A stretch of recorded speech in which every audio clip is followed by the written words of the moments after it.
حدیث میں آتا ہے کہ حضرت عیسیٰ علیہ الصلاۃ والسلام جب آسمان سے نازل ہوں گے، اب پتہ نہیں اتنی اوپر سے زمین پہ آئیں گے، یہ اسباب کے خلاف ہے نا، یہ بات انسان کے لیے تو ممکن نہیں ہے.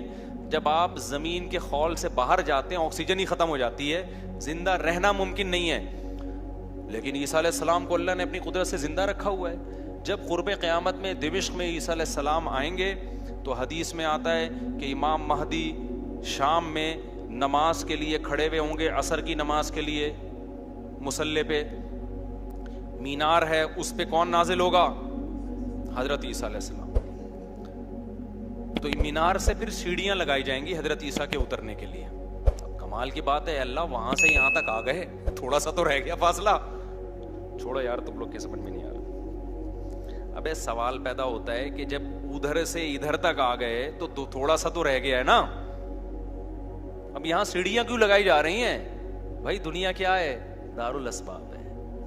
ادھر سیڑھیوں سے جانا ممکن نہیں تھا، وہ اللہ اپنی قدرت سے ہی لے گیا. یہ دنیا دارالاسباب ہے، یہاں پہ کیا لگیں گی؟ سیڑھیاں لگیں گی. وہاں سے نیچے اتریں گے، اتنے بڑے بڑے بال ہوں گے جن سے پانی بہہ رہا ہوگا. کیونکہ حضرت عیسیٰ علیہ السلام کو جب سولی پہ لٹکایا جا رہا تھا اس وقت آپ نے غسل کیا تھا، تو اللہ نے ان کی شکل کا کوئی آدمی کر دیا اور عیسیٰ ابن مریم کو آسمانوں پہ اسی حال میں اٹھا لی. اور قرب قیامت میں جب نازل ہوں گے تو عصابۃ تغزو مع عیسیٰ ابن مریم، نبی نے فرمایا میری اس امت کے لیے جنت کی ضمانت ہے جو عیسیٰ ابن مریم کے ساتھ مل کے جہاد کرے گی. حضرت عیسیٰ نے آتے ہی کیا کرنا ہے؟ جہاد کرنا ہے. تو اور پھر ایسا جہاد ہوگا اما الاسلام و اما السیف، یا تو اسلام ہے یا تلوار ہے، بیچ کا کوئی راستہ نہیں ہے. اور تقاتلون الیہود، سب سے پہلے لڑائی کس سے ہوگی؟ یہود سے ہوگی، عیسیٰ ابن مریم کی. کیونکہ یہود نے آپ کو قتل کرنے کی کوشش کی تھی، تو اللہ تعالیٰ عیسیٰ ابن مریم ہی کے ذریعے ان سے انتقام لیں گے. خیر، اب ایسا نہ ہو کل کوئی امام مہدی آ جائے.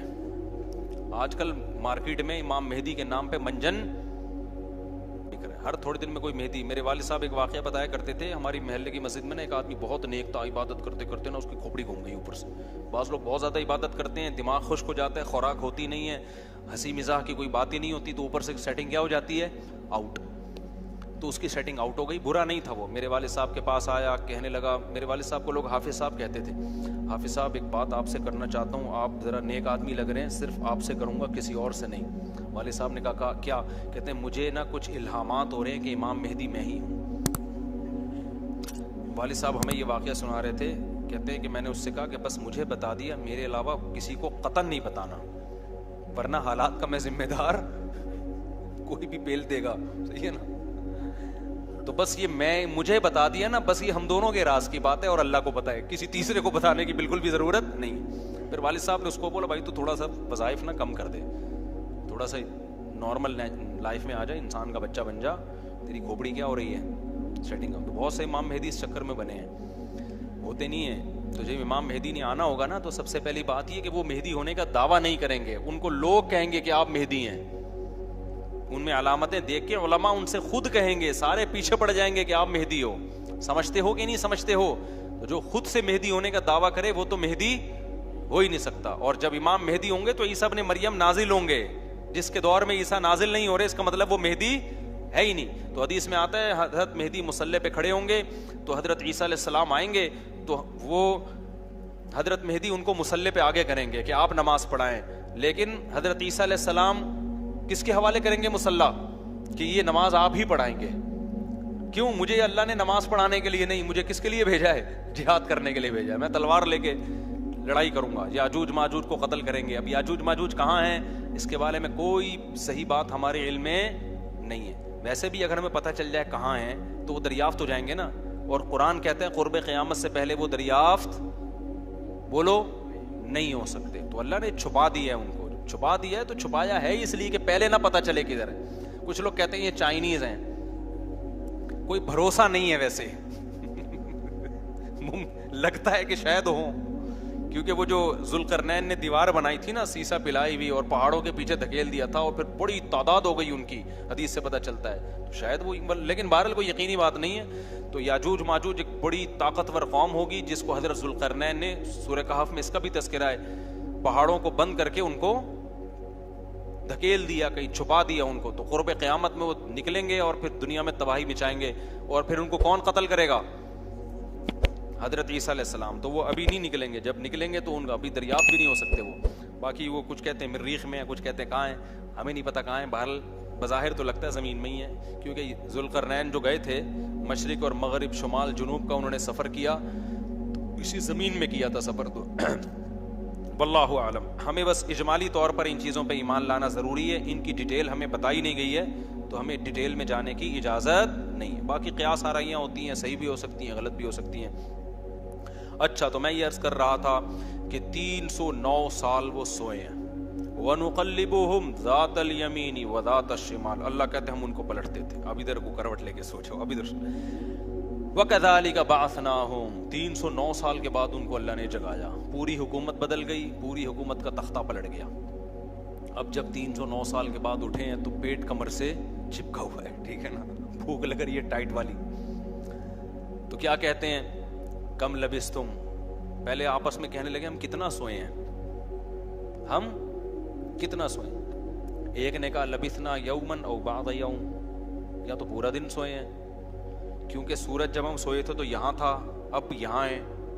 لیکن جب یہاں ہیں تو اس کا مطلب پورا دن تو نہیں سوئے ہم, پورا چکر تو ہو جانا چاہیے تھا نا. مثال کے طور پر وہ سوئے تھے مغرب کے وقت اور آنکھ کھل رہی ہے اشراق کے وقت. اب کنفیوز ہو رہے ہیں نا کہ یار اگر ہم تھوڑا سوئے ہیں تو یہ تو ہمیں لگ رہا ہے بہت زیادہ سوئے ہیں, 24 گھنٹے سے زیادہ تو سو نہیں سکتا کوئی. تو کہنے لگے یا تو ہم پورا ایک دن سوئے ہیں یا شاید اس سے کم سوئے ہیں. کم سونے پر یہ اعتراض ہو رہا ہے کہ نیند تو بڑی شاندار طریقے سے پوری ہوئی ہے, 4-6 گھنٹے میں ایسی ہوتی نہیں ہے. اور اگر زیادہ سوئے ہیں تو سورج جب ہم سوئے تھے وہ یہاں تھا, اب یہاں ہے, تو یہ تو 24 گھنٹے بھی پورے نہیں ہوئے. کیونکہ ان کا کیا خیال ہے کہ یہ 300 دفعہ پلٹ کے سورج آ چکا ہے. جب کافی دیر ان کی بحث ہوئی تو کہنے لگے ربکم اعلم بکم, اللہ ہی جانتا ہے بھائی کتنا سوئے ہیں, اس بحث سے کوئی فائدہ نہیں ہے, ابھی تو روٹی کی فکر کرو. فبعثوا احدکم بورقکم, یہ سکہ رائج الوقت لے کے جاؤ اور روٹی لے کر آؤ. اب دیکھو یہاں بھی وہ اللہ پہ توکل کر سکتے تھے کہ ہم جا رہے ہیں, پیسے لے جانے کی ضرورت نہیں ہے, ہم نے اللہ کے لیے قربانی دی ہے, کھلائے گا کون ہمیں؟ اللہ. نا بھائی, اللہ نے کہا ہے جتنے اسباب اختیار کر سکتے ہو کرو. تم ایک اجنبی جگہ پہ جا رہے ہو, تمہارے پاس سکے ہونا, پیسے تو لے کے جاؤ. عربوں میں نا جب زمانہ جاہلیت میں حج ہوتا تھا تو دور دور سے جو عرب قبیلے بیت اللہ آتے تھے پیسے نہیں لے کے آتے تھے ساتھ میں, کہتے تھے کہ ہم اللہ کے گھر کی زیارت کے لیے جا رہے ہیں تو کھلائے گا کون ہمیں؟ اللہ, ہم پیسے نہیں لے کے جائیں گے. یہ تو توکل کے خلاف ہے یار. اللہ کے مہمان وہ مثال ایسے دیتے تھے جیسے آپ اپنی نانی کے جا رہے ہو اور اپنے کھانا ساتھ لے کے جا رہے ہو, تو نانی کو غصہ آئے گا نا, بیٹا میں نے تیری دعوت کی ہے تو کھلاؤں گی کون؟ میں کھلاؤں گی تجھے, تو اپنے ساتھ کھانا کیوں لے کر آیا ہے؟ تو کہتے تھے جب ہم کسی کے مہمان ہوتے ہیں تو کھانا ساتھ نہیں لے کے جاتے, میزبان کا کام ہے, تو ہم اللہ کے گھر پہ جا رہے ہیں, ہم پیسے لے کے نہیں جائیں گے, اللہ پہ توکل کریں گے. جب پیسے ختم ہوتے نا تو بھیک مانگ رہے تو بھائی کو اللہ کے نام پہ کوئی کھانا دے دے یار, کوئی تو روٹی دے دے. جب پیسے ختم ہوتے تو کیا کرتے یار, کہیں سے جگاڑ, پھر چوریاں چکاریاں شروع کر دیتے. تو قرآن میں اللہ نے آیت نے نازل کی وَتَزَوَّدُوا, جب حج کے لیے جاؤ تو زاد راہ لے کے جاؤ, پیسے لے کے جاؤ. کیوں؟ فَإِنَّ خَيْرَ الزَّادِ التَّقْوَىٰ, سب سے بہترین زاد راہ تقوی ہے. وہ توکل جو تمہیں بھکاری بنا دے, گناہگار, کیونکہ بھکاری پن یہ تقوی کے خلاف ہے. تو پہلے تقوی کی فکر کرو کہ لوگوں کے سامنے ہاتھ نہ پھیلانے پڑے. تو ان کو بتا دیا اللہ نے صحابہ کو کہ توکل کا یہ مطلب نہیں ہے کہ دنیا میں اسباب اختیار نہ کرو, حج پہ جا رہے ہو تو پیسے لے کے جاؤ سارا. تبھی فقہا کہتے ہیں, فقہا نے دین کو خوب سمجھائے کہ حج صرف اس پہ فرض نہیں ہو جاتا کہ آنے جانے کا انتظام ہو جائے, نا, حج اس پہ فرض ہوگا آنے جانے کا انتظام بھی, راستے میں کھانے کا انتظام بھی, اور جتنے دن آپ گھر کی مارکیٹ سے شارٹ رہو گے بیوی بچوں کے کھانے کا بھی انتظام. آپ کا حج کا آ گیا بھائی, آپ نے کہا میرا جہاز کا ٹکٹ بھی ہو گیا, ہوٹل کا کرایہ بھی ہو گیا, کھانے پینے کا انتظام بھی ہو گیا, نکل گئے 40 دن کے لیے. بچے کہہ رہے ہیں ابا مارکیٹ سے کیا ہو گیا, ابا ہم کیا کھائیں یہاں پہ؟ تو ابا کہہ رہا ہے بیٹا میرے لیے چونکہ آنے جانے کا پراپر انتظام ہو گیا تھا تو مجھ پہ حج فرض ہو گیا ہے, کیونکہ اللہ نے کہا ہے جس میں استطاعت ہے حج فرض ہے, تو مجھ میں استطاعت تھی حج فرض ہے. تو بچے کہیں گے ہمارا کیا قصور ہے. اس لیے علماء نے بیان کیا کہ استطاعت میں یہ بھی داخل ہے کہ آپ کا بھی اور جن کی آپ کفالت کر رہے ہو, جو آپ کی شرعن ذمہ داری ہے, ان کا بھی انتظام ہو. سمجھتے ہو کہ نہیں سمجھتے ہو؟ تو انہوں نے اپنے ساتھ سکے لے کے گئے ہوئے تھے, وہ سکہ رائج الوقت. جب نکاح ہوتا ہے نا تو سکہ رائج الوقت, میں نے سکہ رائج الوقت میں آپ کا نکاح فلاں, میں یہ لفظ نکال دیا ہے, میں اتنے پیسوں میں کرایا ہم نے, کیونکہ رائج الوقت ہی سکے چلیں گے نا, یہاں نکاح میں ڈالر تھوڑی دیں گے. کبھی خربوزہ خریدتے ہوئے کہا کہ سکہ رائج الوقت کے مطابق یہ خربوزہ کتنے روپے کلو ہے, جیسے وہاں سیدھا سیدھا بولتے ہو بھائی خربوزہ کتنے روپے کلو ہے, تو مہر میں بھی وہی ہے. جب پاکستان میں شادی ہو رہی ہے تو پاکستانی روپے میں ہی ہوگی, اس میں الگ سے سکہ رائج الوقت بتانے کی ضرورت نہیں. لوگ کہہ رہے تو سکہ رائج الوقت کے مطابق, تو وہاں سے میری زبان پہ یہ آیا ہے. تو انہوں نے کہا بھائی یہ سکہ رائج الوقت ہے, اس کو لے کے جاؤ اور کھانے پینے کا انتظام کرو. پھر کہنے لگے دیکھو وَلْيَتَلَطَّفْ, چپکے سے جانا, وَلَا يُشْعِرَنَّ بِكُمْ أَحَدًا, کسی کو تمہارے بارے میں پتہ نہ چلے. ایسے منہ لپیٹ کے نا چھپڑ میں جانا اور روٹی لے کے چھپڑ میں واپس آ جانا. اس سے بھی پتہ چل رہا ہے کہ وہ اپنی حفاظت کا پورا انتظام کر رہے ہیں, پھر اللہ پہ توکل کر رہے ہیں. کتا بھی ساتھ لے کے جا رہے ہیں تاکہ اجنبی لوگوں سے ہماری حفاظت ہو, یہ بھی پورا انتظام. اور اس کے بعد بھی ایک بندے کو بھیج رہے ہیں بھائی لپٹ کے جانا, پتہ نہ چلے, پکڑے نہ جائیں ہم. اور آگے انہوں نے کیا کہا, فَلْيَنظُرْ أَيُّهَا أَزْكَىٰ طَعَامًا, دیکھنا پاکیزہ کھانا ہو, حلال کھانا لے کے آنا.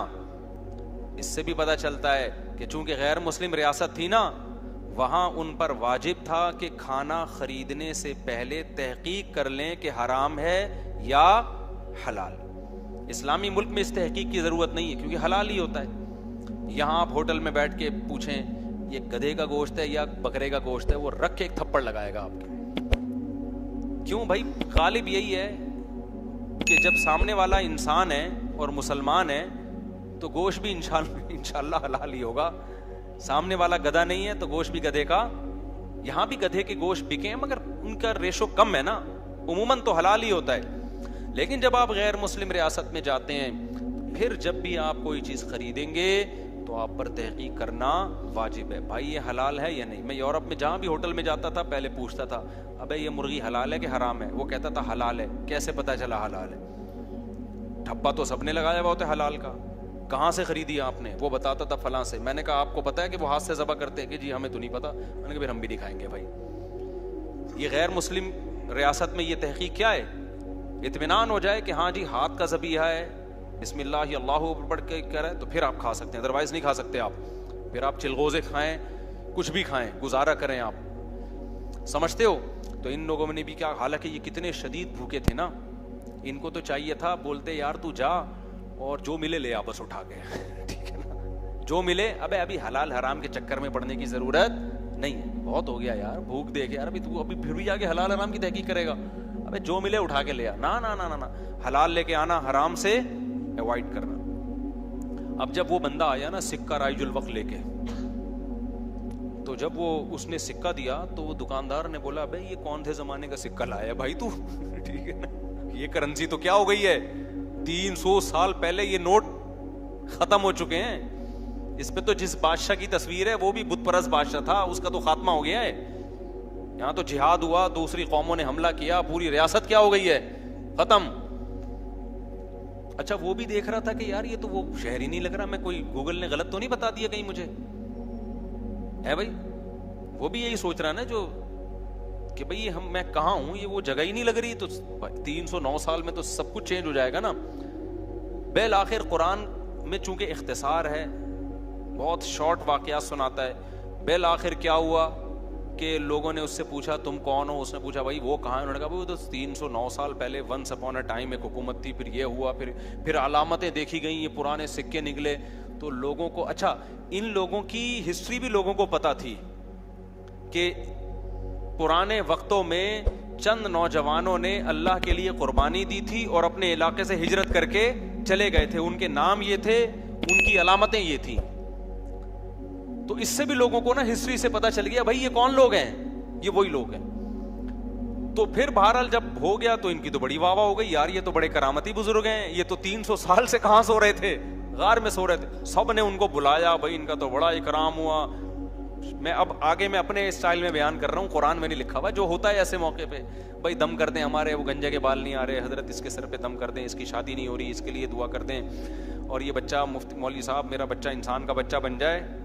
ہم نے جب پیدا کیا تھا اس وقت انسان تھا, لیکن اب جو رپورٹ ہے اس کے مطابق یہی جو شکایتیں آ رہی ہوتی ہیں, کوئی پھونک لگاتے ہیں, کوئی تبلیغ میں نکال دیں, کوئی نصیحت کر دیں, جو بھی ان کا اتنی عزت ہو گئی, اتنی عزت ہو گئی, پھر انہوں نے وہ سب آ گئے, اور ان کی بڑی جو اللہ نے نا ان کی دعا ایسے قبول کی کہ بجائے ہجرت کرنے کے انہی کے وطن کو ان کے لیے سوٹیبل بنا دی, اور بالآخر ایک وقت کے بعد ان کی طبعی موت ہوئی. تو اب لوگوں میں جھگڑا ہو گیا, بھائی ان کی موت واقع ہو گئی ہے, تو یہ چونکہ ایک بڑا تاریخی واقعہ ہوا ہے, تاریخی واقعہ ہوا ہے نا, اس واقعے کو محفوظ رکھنا. ہسٹری تو ہر ایک چاہتا ہے نا محفوظ ہو, اور وہ ہسٹری جس میں کوئی سبق ہو.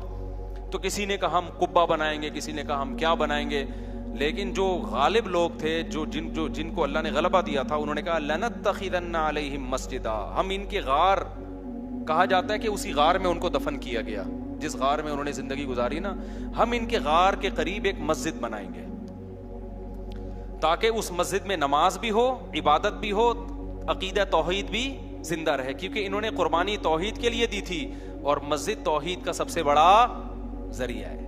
مسجد بتاتی ہے کہ صرف اللہ کو پکارا جائے گا, تو انہوں نے پھر وہاں مسجد بنا دی. تو اب بعض لوگ اس سے کہتے ہیں, اس سے پتہ چلتا ہے مزاروں پہ مسجدیں بنانا جائز ہیں. نا نا نا, اس وقت ان کی قبر کے قریب مسجد بنائی گئی تھی توحید کو زندہ کرنے کے لیے. اب قبروں پہ مسجد بنانے سے توحید کا بیڑا غرق ہوتا ہے, اب شرک اور بت پرستی پھیلتی ہے اس سے. اس لیے علماء کہتے ہیں اب قبرستانوں میں مسجدیں نہیں بنائی جائیں گی. ان کی نیت کچھ اور تھی, آج کچھ اور ہونے لگتا ہے, آج قبروں کو سردہ ہونے لگتا ہے وہاں پہ, اس لیے آج بنا کیا جائے گا اس عمل سے. سمجھتے ہو کہ نہیں سمجھتے؟ تو اس واقعے میں ہمیں کیا سبق ملتا ہے؟